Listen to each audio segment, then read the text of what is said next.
town.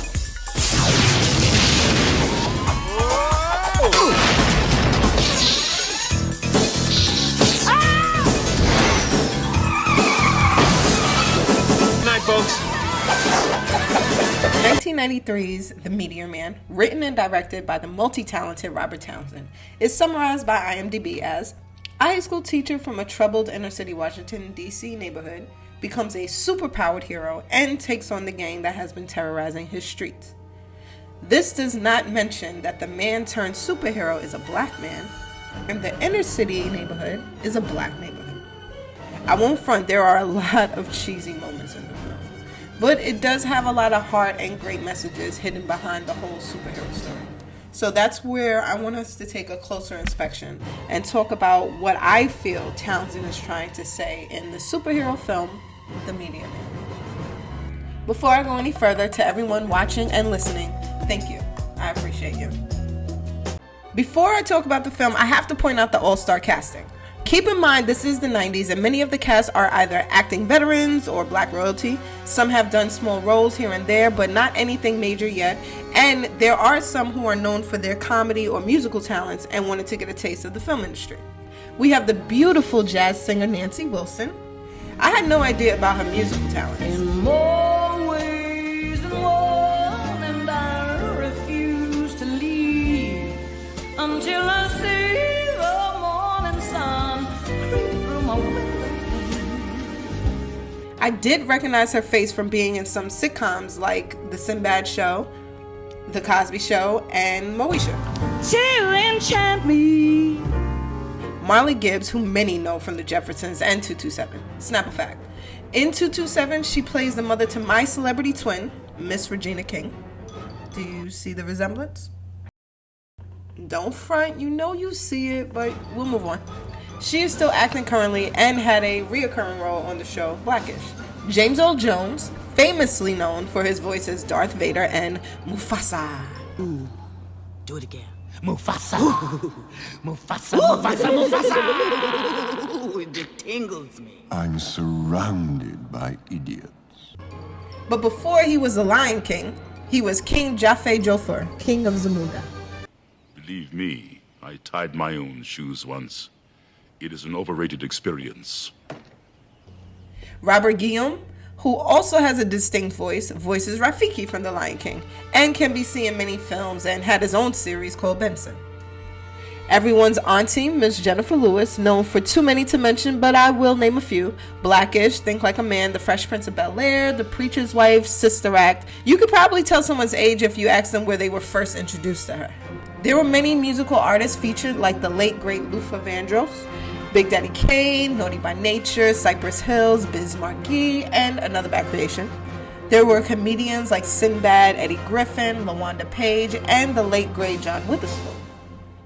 I love how Townsend reuses actors he previously worked with, like Roy Fagan, who played Bird in the 1991 musical The Five Heartbeats. I was just a young boy, still playing with my toys, hanging out with the guys until I realized. Another Snapple Fact. You couldn't tell me growing up there wasn't a singing group called The Five Heartbeats, because I thought this was a whole biopic. Some people hold on and work it out together. Bobby McGee also worked on The Five Heartbeats. Other actors seen here is pre-MCU Don Cheadle, Bill Cosby, the late Tom Lister Jr., most known as Debo. Who? Debo. And Layla Rashawn. Model Beverly Johnson was also given a cameo role. Now, let's get into the story. Townsend plays the titular hero, Meteor Man, with the alter ego Jefferson Reed, a public school teacher in the Washington, D.C. area. The film opens with Jefferson waking up and getting ready for work in his apartment, and as he descends the stairs, he greets every neighbor by name, and they reply the same. It may be overlooked, but every neighbor's front door is open. This expresses the relationship between all the residents of comfort, trust, and togetherness. The world building continues when the residents walk down the street in their own neighborhood and come across the villains of the film, the Golden Lords, a gang that sells drugs, causes crime, and jeopardizes the safety of everyone in the community. This is the first instance where we see the differing perspectives of the residents regarding a solution to their problem. Now this leads to our characters and what they represent. In this scene where the residents find themselves walking toward the Golden Lords, one suggests crossing the street, another call the police, and the last voice refuses to do either. I believe this is a comparison for the real-world approach taken by members of any community. Those who choose to cross the street represent those who choose to ignore the problem, which in doing so only allows the problem to grow. Those who choose to call the cops represent those who believe in police presence, which has a history of creating more harm than good in the Black community. Those choosing to confront represent people who take a more hands-on approach, such as activists, a political leader. This scene speaks to the audience directly. It raises a mirror and asks, what would you do? The answer then reveals a person as being part of the solution or the problem. The neighborhood meetings are a clever use of exposition where we get to hear the conflict of the people and foreshadowing of things to come. We also get various views of the people in the neighborhood. This is like Superman and the citizens of Metropolis, Batman and the people of Gotham, and Spider-Man and the residents of Queens. However, Meteor Man is separated from those heroes because he is not the city's Avenger, nor part of the city's elite, nor is his identity a secret from his neighbors. But we'll get to that later. During the first meeting, after everyone discusses the problems and a possible solution, Jefferson refuses to help. Before the superpowers, Jefferson is revealed to be an average person who is neither special nor brave. During the scene where the residents come across the Golden Lords, the person who refused to cross the street was Jefferson's father, Ted. In that same scene, Ted shows courage as Jefferson does not, because he wanted to cross the street.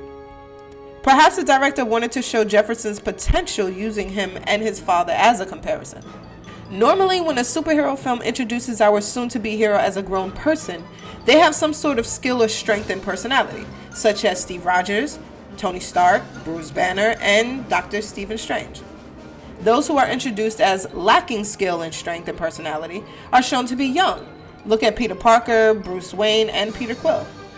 This is why Meteor Man is relatable to most audiences, because most people are not billionaire playboys or girls, advanced in the fields of science, or consider themselves to be brave enough to stand up to those who appear to be more powerful in some way, shape, or form. Now, when Jefferson has his powers and watches his neighbors be confronted by the Golden Lords, he immediately reacts. I believe he always had this bravery, but he just lacked the confidence. Unlike the other superheroes, the name Meteor Man is not the name Jefferson gave himself. The name and costume were created by his mother, Maxine. The superhero costume represents a separate identity, power, origin, and personality. Look at how Batman wears his fears, Superman the American colors, and Spider-Man is his actual origin story. You're gonna be the best dressed superhero. Better than Batman. Better than Superman. And what's that other child? Spider-Man. Can't touch you. The power of the Meteor Man costume comes from his family and his community, which is fitting because their safety is his mission. This is made evident in the final battle between costumeless Jefferson and the now supervillain Simon, the Golden Lord Chief. When Simon appears to have defeated Jefferson, Jefferson returns with his Meteor Man costume and overpowers him. During the final battle, everyone in the community helped. In most superhero films, those who come to offer the superhero assistance have special skills or powers. This scene is important because it shows the active participation of the neighborhood, which showcases the power they have when they work together. This plays into the film's central theme of community, the importance of it, and the true power it holds. In other superhero films, when we see the heroes' community band together, it's usually for moral support. Look at the train scene in 2004 Spider-Man 2. After saving the passengers on the train, they show him appreciation and respect, which give him the strength to continue. The people don't fight Doc Ock the way that they do in Meteor Man. The community's strength overpowered the Golden Lords through their altercation. Now let's move on to representation. Representation is another powerful message within the Meteor Man. A lot can be said about how black men and women are portrayed and the variety of shades represented. For starters, the superhero is a black man who was raised by both his mother and father, is active in the community, and an English teacher in the public school system. Side note, this is one of the many reasons I love Quinta Brunson's Abbott Elementary. If you have not seen it, I highly suggest you check it out. Great representation, lots of laughs, and it's kind of informative. Jefferson's friend and colleague Michael is a science teacher at the school, as well as an inventor. Michael's character represents an intellectual black man who can be slightly compared to the role of Lucius Fox. In the scene where the Golden Lords pay Jefferson a visit in his classroom, Michael intentionally tells them that Meteor Man just destroyed another drug house, making them think Jefferson is not the guy. Jefferson's father, Ted, is married to his mother and plays an active role in Jefferson's life, which is a family dynamic that is not often shown. Jefferson's neighbor, Ernest, is a music-loving coward at the start of the film, but by the movie's climactic third act, he finds courage and fights the Golden Lords. The character Malik shows a sensitive side to a man, poetic and romantic toward his love interest. The women are given various roles of power while maintaining femininity. Jefferson's mother, Maxine, is the creator of his costume and superhero title. Superhero mothers are often deceased, with their death becoming the catalyst of the hero's journey, which is seen with Bruce Wayne and Peter Quill. The mothers could also be a pawn for the villains, which creates the damsel in distress trope, which is seen in 2016 Snyder film Batman v Superman. Jefferson's boss, Principal Laws, is a black woman in a position of power that encourages active participation from her subordinates. Jefferson's landlady, Mrs. Harris, is another woman in a position of power, who not only is the manager of the property, but the president of the neighborhood committee, who continuously tries to rally the neighborhood. The director chose to show the strength of these women in a positive portrayal versus one seen in survival or trauma. The hospital scene is a beautiful representation of black men and women too. It is a predominantly black hospital staff. Perhaps the hospital represents society, and like doctors, nurses, and staff, each hold a different level of power. However, they all have a common goal, which is helping others and doing what they can to keep the hospital functional. The villains of the story, the Golden Lords, are regular people. They do not have special abilities nor power other than their strength in numbers. Their signature gold hair is a clever visualization of good versus evil. Townsend also chooses to show kids as young as 5 years old sporting their look, as a symbol for the Golden Lord's attack and manipulation toward the young, that can stay well into their adult years. There is an alley scene before Jefferson receives his powers, where one of his students is about to be initiated into the Golden Lords. After Jefferson stops it, they go after him. When the student finds him and decides not to tell anyone, you could tell he has no respect for him. You see something over there, squirrel? Nah. Nobody.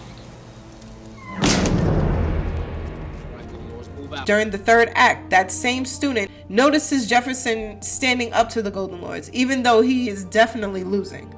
This causes the student to switch sides and help Jefferson, except this time you can see that he has gained more respect towards him. The setup of this small storyline is significant because it confirms that the youth isn't lost. They can be helped as long as you don't give up the fight. You get the pun there? Golden Lords! At the end of the day, I think what the movie is trying to say is, you are Meteor Man. Everything that Meteor Man does in his community can be done by anyone. He stands up to those who plague his neighborhood and rallies the people to do the same. He creates a garden to assist with food scarcity and brings together the police and Bloods and Crip gang. None of this is beyond anyone's capabilities. There is no need to climb walls nor fly, become an expert in martial arts, or understand quantum physics.